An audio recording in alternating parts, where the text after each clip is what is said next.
dogs move constantly, so you have to have a science behind your cut, because if you make one wrong cut, the whole haircut could be horrible. Yeah. So, yeah, he knew it all along and told me my entire life, this is what I need to do. And I finally did it, and he was like, how's it working out for you? And I'm like, it's great, I love it. Oh, I didn't do this from the start. Hello, everyone, and welcome back to Total Michigan, where we interview ordinary Michiganders doing some pretty extraordinary things. I'm your host, Cliff DuVernois. A lot of the times on the show, we talk about people that have spent probably a good portion of their career, a good portion of their life, really exploring their passions and sharing that with people. One of the things that I love to do from time to time is poke my head, especially into the young generation, because you always find those people out there that are really hitting it big, sharing their passion with the world as well. So today, to help walk us through this a little bit more, is a cute little story that's come my way. And I'm talking with Adria Shook, and she's the owner of Grooming with Adria. Adria, how are you? Good, how are you? I'm doing awesome. Thank you for asking. So why don't you tell us, what is Grooming with Adria? We are a dog grooming business. We focus on just grooming dogs. A lot of groomers could do cats as well, but we stay away from that. We bathe, nail trims, haircuts, ear cleaning, everything you could think of that your dog might need. We work with nervous dogs, anxious dogs. We have some aggressive dogs, and we have some really great dogs that don't even care what's happening to them. Certainly. And so why don't you tell us, where are you from and where did you grow up?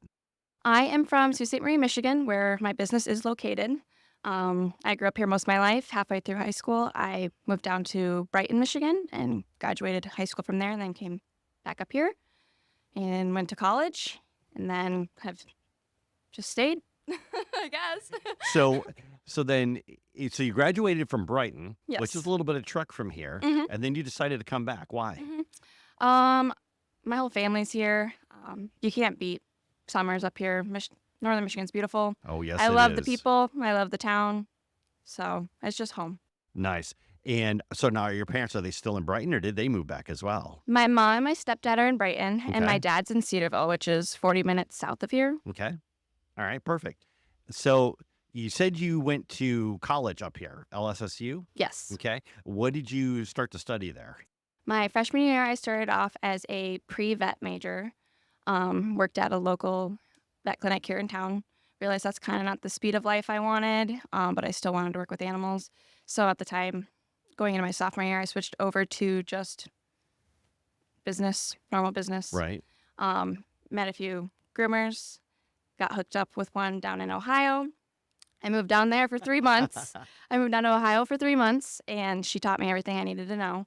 Then I came home, worked part-time downtown at a coffee shop, Right. made my Facebook page, and then overnight it was boom, I want my dog done. So So there's a lot to unpack there. yeah. So you said before you wanted to work with animals. Why? Where did that come from? I actually grew up on a farm. So Oh, 15 okay. minutes out of town, it's called Dafter. Uh-huh. It's a beef farm. So that's where my love of animals started. I was in 4-H all my life. I've shown rabbits, pigs, lambs, horses, cows. I just love animals. Love animals. Nice. Yeah. And then, so I guess the question I got to ask is, because you grew up on a farm and you love animals, you went into veterinarian, want to become like an animal farmer, have packas or chickens or something. It's a lot of work. That's true. It is hard work, and it can be dirty work. Not that grooming's not, because you do get the occasional accident that happens on you, but Right.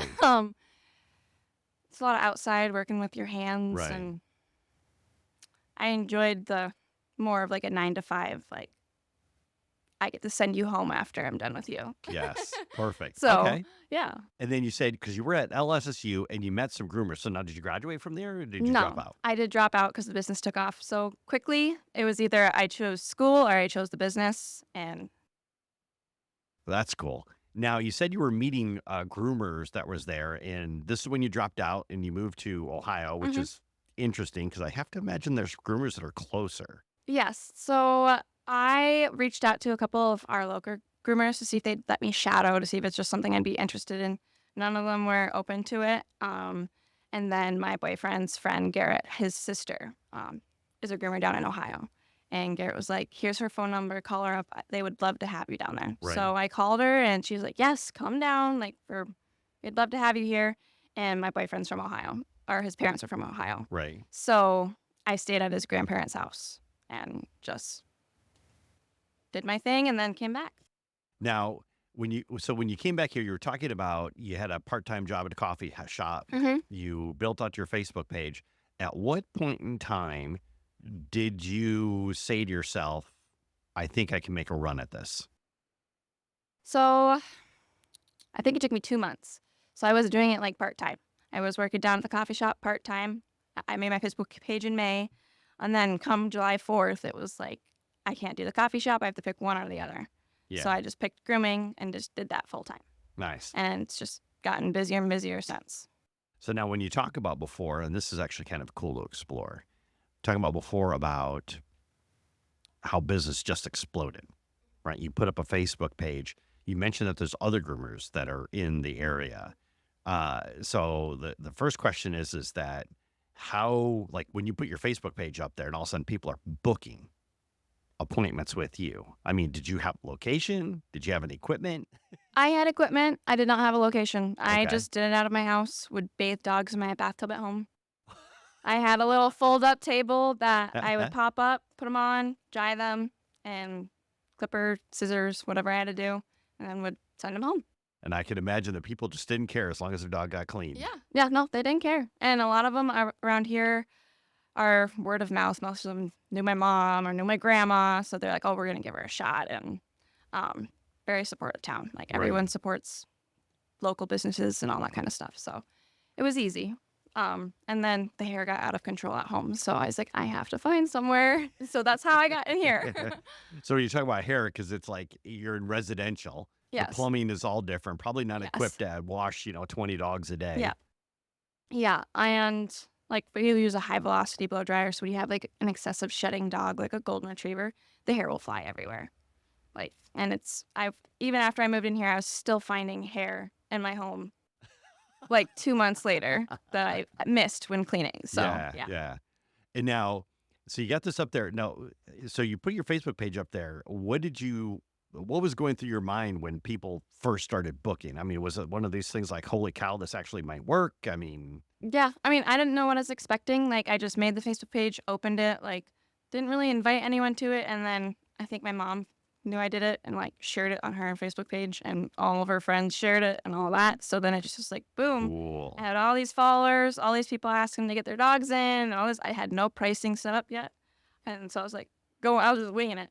I just literally Perfect. just went off with it. So Perfect. So when you talk about because you called about other groomers in the area, are you the only one that's in St. Marie? only one located like in town. Okay.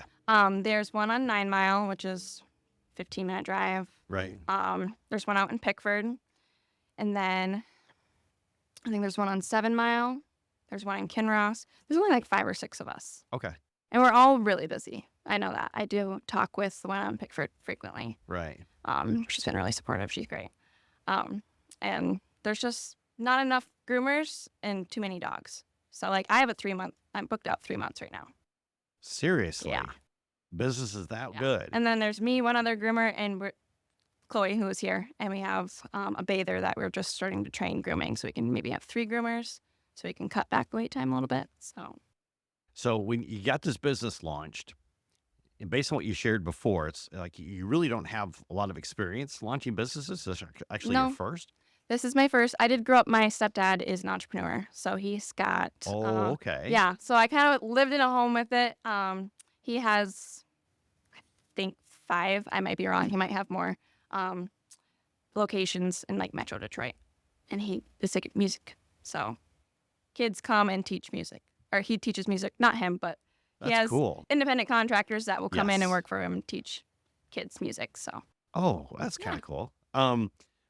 So like, when you get your business up and running, was there like any like piece of advice that he gave you? my entire life he told me that I should just own a business because I couldn't work for anybody. He knew it.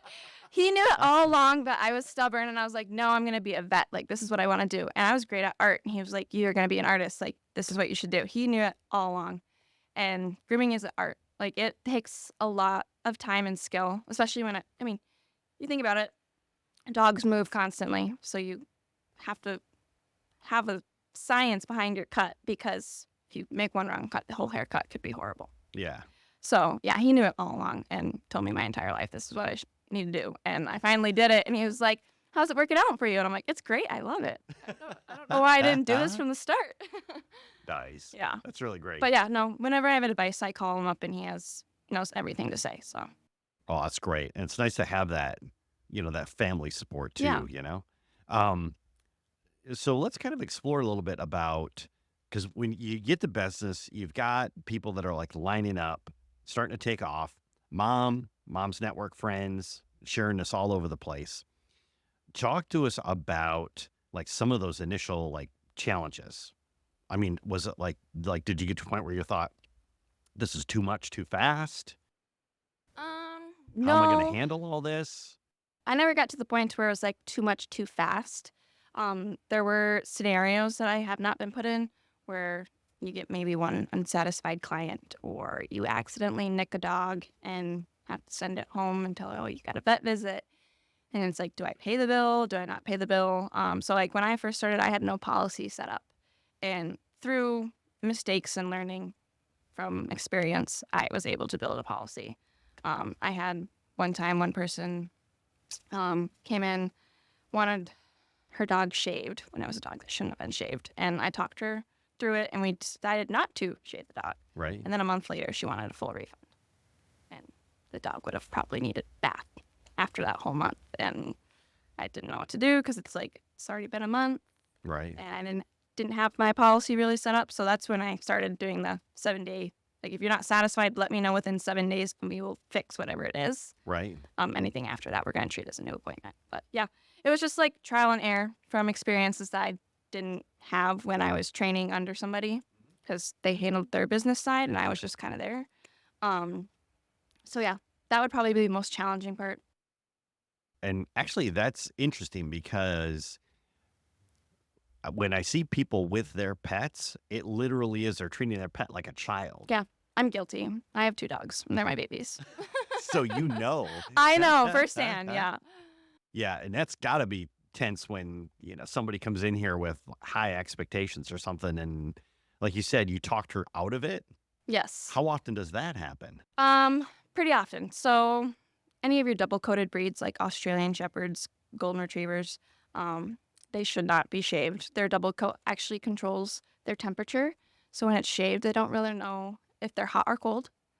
And it can damage their coat. So their coat will never grow back the same. And sometimes they'll get alopecia, which means Oh, their hair won't grow yes. back at all. Yeah. And then they're more prone to getting sunburn in the summers, all that kind of stuff, which people aren't aware of. They're just like, oh, let's shave my dog because it'll help with shedding. And it doesn't help with shedding. It just makes the hair shorter. So I just explain all of that to them. And most of the time they're like, oh, yeah, like, I don't want to do that. Like, I want to keep them healthy and keep a healthy coat. So. Right. For our audience, we're going to take a quick break and thank our sponsors. When we come back, we're going to talk with Adria a lot more about growing her business and also what you can expect when you bring your furry friend here. We'll see you after the break. Hey, if you are enjoying these great interviews, just take a moment and go to totalmichigan.com/join, and you can get these episodes sent directly to your inbox because there's a lot more great stories coming. See you there. Hello, everyone, and welcome back to Total Michigan, where we interview ordinary Michiganders doing some pretty extraordinary things. I'm your host, Cliff DuVernois. Today, we're talking with the energetic Adria Shook of Grooming with Adria in Sault Ste. Marie. And Adria, before the break, we were talking about how your business started taking off. It's growing. You're getting clients. You're working on getting your policies in shape and learning how to deal with customers, the nice ones and the not nice ones. And at some point, you made the decision that this isn't working in my house anymore. So you went on the hunt. Talk to us about those first steps in finding a location that you could use. Yeah, it was kind of difficult. Didn't really have any experience renting or anything because I was lucky enough to live at home my entire life. Right. So I started driving around, looking at buildings that said for rent, started calling people up. First couple of landlords were like, yeah, no, we're not having dogs in our building. And so then I found this one. He answered. He was like, yeah, that's an awesome idea. Like, come in and let's talk. And Let me guess, he owns a dog too. No, not anymore. Oh, No, boo. no, he is retired now. They're snowbirds, so they go south in the winter and then enjoy the summers up here. Um, Yes. all their kids are out of their house, so Yeah. they don't have a dog anymore. But they have. They told me they had a lab, so um, met him here. Kind of walked in and was like, "Yeah, I can make this work." And he was like, "Yeah, I'm cool with it." So called the city to make sure I could do what I wanted to do where I was doing it, and Right. it was in the right zoning. So I put down my deposit and started moving things in that week. So Now, did you do a lot of renovation to the space, or did you nope, just come in and say, I just came in. All I had is I had a plumber come put in my bathing tub, and that was it. okay. I just moved my tables in, and it was literally when I first came in, it was one table, one tub, nothing else. So that's all you needed. And I did that for about a year. And then Chloe had reached out to me like, "Oh, I'm interested in what you do. Like my grandma did it growing up, and I watched her." And so then Chloe started with me probably just like a year and a half ago. She Okay. started July of last year, so she's been over here a little bit over than a year. And when she started, it like doubled the amount of dogs I was doing a day because I had an extra set of hands. So Right. like I was doing 6, 8 dogs a day by myself, depending on their size. With her, I could do like 10 to 12. Were you turning people away? No, no, Oh, okay. I wasn't really like I was booking out maybe like 2 weeks at that time, Right. and I was just like, yeah, extra help would be great. And then after she started, it just kind of like took off out of nowhere. I don't know why. I was open for probably a year or year and a half around that point. And we got like super busy through like November and December out of nowhere. Right. And then just kept getting busier and busier. So I was like, all right, Chloe, you got to start grooming. Like, you got to help me out. You can't just bathe my dogs and have me groom all of them. So Right. I started training her, and she started grooming on her own in February of this year. Okay. And then we just kept getting busier and busier and busier and busier. So then I just started Because the hiring word's people. spreading, people are talking about Yep. you. And when you're good at what you do, when you're good with the dogs, you can make dogs look pretty when they come in not looking pretty, whatever. When you're good at what you do and you're a people person, which I am, I strive to make you happy. So I want your dog to be happy. I want you to be happy. Like, we're going to make best outcome of it. Right. I don't like turning people away. Like, I will work with their dog if their dog's aggressive, like more times than most groomers. Mm-hmm. I'm very patient. So yeah, I don't like turning people away, and it just keeps getting busier. And now I'm booked 3 months out. So Which me is and incredible. Chloe, and we both do probably 8 to 10 dogs a day. That is incredible. So let's go back and talk about something, because this was, so before we set up the microphones, you had your customer here that was just singing your praises, right? According to her, you walk on water. Yeah. And she made a comment about her dog is, super anxious, and she would take to the vet and they're giving her tranquilizers to try to keep her down. Apparently, she doesn't have to do that here. Yep. And I'm a dog person myself. I love them, and I think that dogs reflect what it is that they feel in the people that are around them. But how do you handle those anxious dogs, those rambunctious dogs, those? Sometimes it takes a couple visits. For her example, the first time she came in, I was only able to clip one single nail on that dog. Really? Yeah. Okay. And she was like, "Are you willing to try again?" Because obviously she was desperate, didn't want to go back to the vet and have all of the sedations and all that. I was like, "Yeah, absolutely." And it took a couple of tries. I think the second time we got 2 paws done, and then third time we were able to get 3 paws done. So it took a couple of times. It was So a process. yeah, and Yeah. dogs, they know when you're a dog person, and a lot of them have maybe a bad experience. So then they will bring Oh, that bad yes. experience here, and it's kind of like a learning to trust thing. So she's been coming to me for I think a year now. I've been doing that dog snail trims, and she does great now. I mean, we still muzzle her for safety, and it takes 2 of us to do her because she likes to move a lot, but Right. we can do her. Like, it was a whole 15, 20-minute process. Now I can get it done in 5. So, yeah, a couple of them, anxious dogs. Some of them, you can go through the whole process and they'll be fine. Others, it'll be like, we have to slowly work into it Right. and have a couple times of meeting and maybe just doing the bath today and not the haircut, and then doing the haircut the next appointment type thing. I can imagine with doing, like you were talking about, 10, 12 dogs a day, Mm-hmm. that after a while, you can determine pretty quickly if this is a dog that you'll be able to do in one visit or if it's going to take a Oh, I know as soon as they walk through the front door. really I that can fast. I can tell as soon as they walk in the front door if the dog's gonna give me a problem or not. Oh, that Yeah. is incredible. Yeah. What are some of the signs that you see? Their demeanor, like a lot of them can be run up to you, super excited to see you, and a lot will try to not even walk in the door. Yeah. And most of the ones that are scared are the ones that, when you get them on the table, they feel unbalanced and table shaking, and you gotta calm them down. Like, you're not gonna fall, like, you're all good. Or in the tub, like a lot of times we start the water, and then next thing you know, the dog's trying to fly out the tub. So, Yeah. I can normally tell as soon as they come in the door. Now, actually, so let's talk about this for a little bit of a second. So, I mean, if somebody is really thinking about like taking their pet to a groomer, right? Mhm. A dog to the groomer, because you don't do cats. What are some of the things that they should be thinking about?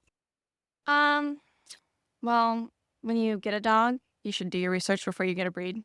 Because a Right? lot of them just get a dog because they think it looks cute. Doodles have become really popular, and a lot of people don't realize how high maintenance a doodle is. Like, they like, oh, I want this cute fluffy dog, but it needs to be brushed daily and brushed correctly, and come in every 4 to 6 weeks. Oh, Yeah. okay. Or people will get like a golden retriever, for example, like we are talking about earlier. A long-haired dog that does shed and then want it shaved. You should do your research that they aren't supposed to be shaved. Right. Like, that's probably what I would do your research before getting a dog, and then know what it needs done at a groomer's. Right. And when you go to the groomer, like doodles and stuff, you can do thousands of different haircut styles. Most popular one's a teddy bear cut. But a lot of people, they'll come in and they'll have pictures on their phone and be like, this is what I'm looking for. And I'll be like, okay, yeah, we can do that, or no, we can't do that. Or Right. a lot of doodles, they all have different coat textures because they're mixed with different breeds. And Right. I'll say, yeah, like we can do this haircut, but it's not going to match that picture just because their texture is different. Hmm. So we do a lot of communicating before we get started so they can have an idea of the outcome Right. and we can adjust things. So Now, let me ask you this question here, because you were talking about breeds before, like, the golden retriever, you mentioned doodle. What about, because this is crazy popular. Mhm. People are all fanatical about getting these sheltered, Mhm. right? And they're 9 times out of 10, they are mutts. They're Mhm. like, 50 different breeds Yeah. mixed into one. So in those particular cases, how do you, I guess, do research on the mutt, or is it just something where like, it's a case by case basis, bring it in and let's talk about your options, Yeah. how you should care for them? If they don't know, we have tons of knowledge here. They can come in, we'll share everything we know. You can tell a lot by like the coat too. So our local shelter, most of the dogs that come out of there are short-haired dogs. Right. So they mostly just need baths and nail trim, occasional ear cleaning, teeth brushing, all that kind of stuff. Right. Longer haired dogs, if you don't know it has a double coat and not familiar with the breed, you can get a DNA test for them or see what your vet thinks or what the shelter thinks. Because most of the time they'll be like, oh, this dog is mainly German Shepherd mixed with we don't know what, but we can see that out of the dog. So, Right. yeah, I mean, it varies. If you don't know what the breed is, the coat type has a lot to say, like what should be done and whatnot. And this is something where if they did bring it in, you would look right at it and understand the coat Yes. right away from your experience? Yes. Cool. Cool. And then, so let me ask you this question here. So if somebody is like at home, they come in, they bring their dog in, get it groomed, then they take it home. What are some simple tips or whatever when they get home to help their dog to, stay healthy, to look healthy? Depending on the dog and what the maintenance it needs, weekly, daily, monthly brushing. Keep brushing it, feed it a healthy diet. There's a lot of human foods that dogs can have, like coconut oil makes a dog's coat really shiny and soft. I get my dog's coconut oil. Any fish oils like salmon and all that kind of like supplements you can add to dog food and it will keep their coat shiny and healthy. So diet plays a big role in it. Other than that, keeping them clean. Like if Right. they go roll in the mud, give them a bath at home or go to the pet store. They have a self-wash station there. I think it's like $5. So Oh, that's incredible. Yeah. I didn't know that. yeah, they just opened that I think last year. Right. So Oh, okay. Well, Yeah. that's kind of cool too. Yeah. And then I do want to explore this a little bit because I know you mentioned, I think it was Chloe Yes. that you brought on board. What was that like hiring your first employee? We happened to be friends before I hired her, so I kind of knew her.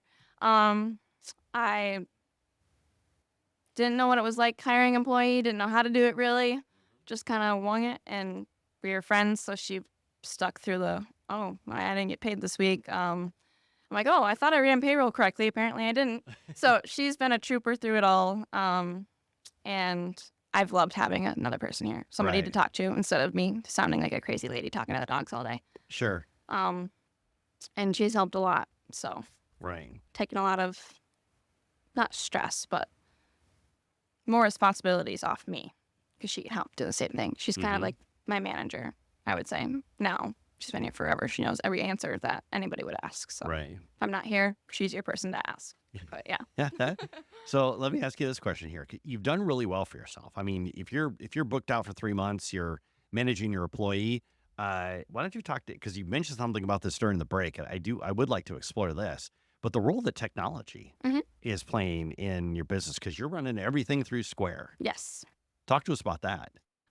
So not a lot of groomers have like an online booking. Like you have to call to book an appointment. So I offer online booking. You can go to my website or my Facebook page, see all my services, click whatever one applies, and click a staff member and find a time that works best for you and just book it all online. You don't have to call me, don't text me, nothing. If you have questions or not familiar with technology, phone is open. We answer the phone probably 20 times a day. Right. So, yeah, I use Square for all of my booking purposes. I use Square for my website. I use Square for payroll, all of that, like all through Square. Marketing, everything. So when you talk about, actually, let's explore that because I love marketing. hmm How do you do marketing through Square? They have text message marketing. So Oh, I can send really? mass text to all of my clients. Like they set up a profile, they have their phone number and email. So I can send text or I can send email marketing. And you just make your campaign, send it out, and they actually collaborate with Instagram and Facebook too. So if I make one on Square, I can share it to my Facebook and my Instagram page as well.